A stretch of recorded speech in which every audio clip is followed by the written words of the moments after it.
Sekarang definisi pemberdayaan masyarakat. Definisi pemberdayaan masyarakat kalau kita baca dari banyak buku tentu saja banyak definisi. Banyak buku banyak definisi, artinya banyak pemikir. Nah, dari sekian banyak buku yang mungkin kita pernah baca, bisa kita ambil kesimpulan bahwa pemberdayaan sebenarnya adalah meningkatkan kekuasaan atas ketidakmampuan masyarakat di dalam mengakses sumber daya atau fasilitas. Saya ulang lagi, pemberdayaan adalah meningkatkan kekuasaan atas ketidakmampuan masyarakat untuk mengakses sumber daya atau fasilitas. Kenapa seperti itu? Ya, karena pada prinsipnya ada dua hal yang harusnya masyarakat peroleh. Yang pertama adalah akses terhadap sumber daya. Sumber daya ini adalah hak semua orang yang ada dengan undang-undang. Tentu saja ada beberapa hal hak setiap orang untuk bisa memanfaatkan sumber daya. Sebagai contoh, petani memerlukan akses sumber daya berupa air. Ketika banyak sumber air yang kemudian dijual ke pihak ketiga atau perusahaan sebagai sumber air untuk air minum, maka ada kepentingan masyarakat tani yang mungkin bermasalah terkait dengan akses mereka untuk mendapatkan air untuk usaha tani, misalnya itu. Atau misalnya ada juga akses sumber daya terkait dengan lahan yang subur atau akses sumber daya terhadap selain air mungkin yang lainnya yang bisa kita temui di keseharian kita yang sebenarnya itu adalah hak setiap orang untuk memperolehnya. Yang kedua adalah ketidakmampuan mengakses fasilitas. Ketika ada sebagian masyarakat tidak bisa mengakses fasilitas yang memang itu adalah hak setiap masyarakat, warga negara, maka kita perlu melakukan pemberdayaan. Contohnya adalah kesehatan, BPJS, bahwa hak sehat hak setiap warga negara, ya kan gitu. Tapi mungkin ada sebagian teman-teman kita warga negara Indonesia yang belum bisa mengakses fasilitas kesehatan yang sudah disediakan. Yang kedua misalnya akses pendidikan. Kita tahu bahwa di Indonesia pendidikan gratis 9 tahun, tetapi masih ada warga negara Indonesia yang belum bisa mengakses pendidikan, padahal pendidikan gratis, ya. Sehingga apakah ada? Ada, masih banyak. Sehingga tugas kita adalah dalam pemberdayaan adalah bagaimana meningkatkan kekuasaan atas karena ketidakmampuan masyarakat untuk mengakses sumber daya maupun fasilitas yang menjadi hak mereka. Itulah kenapa pentingnya satu proses pemberdayaan. Baik, teman-teman semua, kita akan masuk pada karakter program pengembangan masyarakat. Karakter program pemberdayaan masyarakat pada prinsipnya ada 3. Karakter yang pertama adalah berbasis masyarakat, community based. Teman-teman semua, proses pemberdayaan itu adalah proses perubahan perilaku. Kita mengulang pada sesi awal, yaitu perbedaan antara pembangunan dan pemberdayaan. Kalau pembangunan yang ditargetkan dari pembangunan luaran adalah output. Pembangunan diukur dari output, hasilnya. Tetapi kalau pemberdayaan diukur dari prosesnya. Nah, bagaimana kita mengukur proses? Karena pemberdayaan adalah tujuannya adalah perubahan perilaku. Ketika tujuannya adalah perubahan perilaku akan terjadi kalau adanya peningkatan partisipasi masyarakat.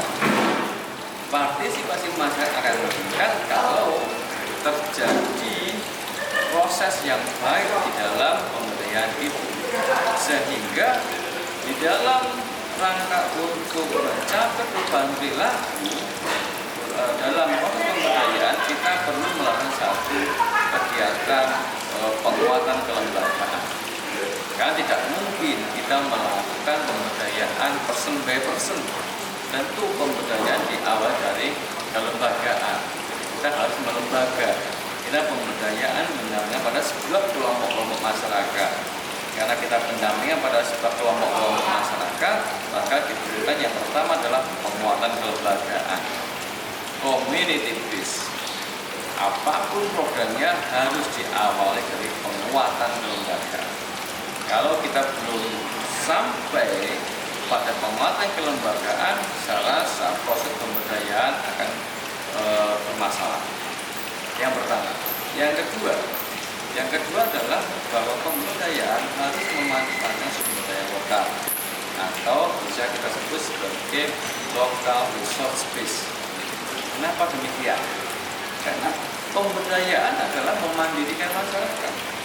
Kalau kita melakukan pemberdayaan tidak menggunakan local resource base, tidak menggunakan sumber daya lokal, maka yang terjadi adalah sebenarnya kita sedang melakukan proses membuat masyarakat tergantung dengan pihak lain. Misalnya, sebagai contoh, kita melakukan proses pembuatan teknologi untuk mengolah sagu misalnya. Sagu banyak di Sumatera atau di Indonesia Timur.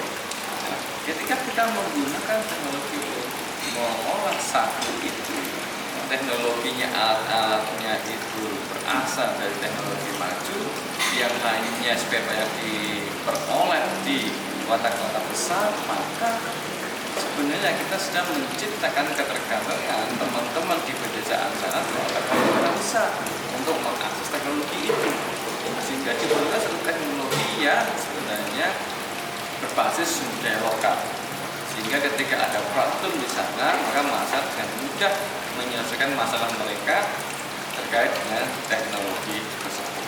Itu yang kedua. Dan yang ketiga yang terakhir adalah sustainable. Karakter program dalam pemberdayaan masyarakat yang pertama adalah penguatan kelembagaan, yang kedua local resource base, yang ketiga adalah sustainable. Program ini harus berkelanjutan, harus sustainable. Kenapa demikian? Karena pemberdayaan perubahan perilaku. Karena perubahan perilaku, maka yang dipentingkan adalah proses.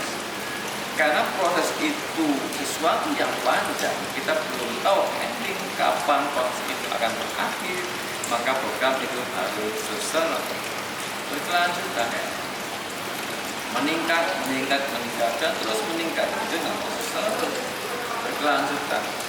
Sehingga bagaimana ketika kita melakukan proses pemberdayaan di masyarakat agar program bisa sustainable, caranya adalah kita harus mendapatkan kader-kader di masyarakat. Kita dalam proses pemberdayaan masyarakat bernama fasilitator. Fasilitator tidak selamanya hidup bersama dengan masyarakat, sehingga fasilitator dia harus mengcloning dirinya, dia harus mencari kader-kader di masyarakat untuk menggantikan peran dia sebagai fasilitator. Kalau dalam istilah teman-teman NGO, kader-kader ini namanya orang-orang champion, kader seperti kader posyandu, kader posyandu lansia, kader PKK dan sebagainya. Itulah kader. Kader adalah orang-orang yang mewakafkan waktunya dan tenaganya untuk tetangganya, untuk masyarakat di sekelilingnya. Itulah kader. Nah, bagaimana kita bisa mencari kader yang baik? Bagaimana kita bisa mendapatkan champion-champion yang mau mewakafkan dirinya untuk para tetangganya? Itulah tugas kita, sehingga agar program ini bisa sustainable atau berkelanjutan. Baik, nah, sekarang berarti tugas kita adalah mencari orang-orang yang mau mewakafkan dirinya. Nah, untuk mendapatkan orang-orang yang mau mewakafkan dirinya kepada masyarakat yang akan mencari kader, maka kita harus bisa mengerti ciri-cirinya. Ciri-cirinya terdiri dari tingkat partisipasi atau jenis-jenis partisipasi masyarakat.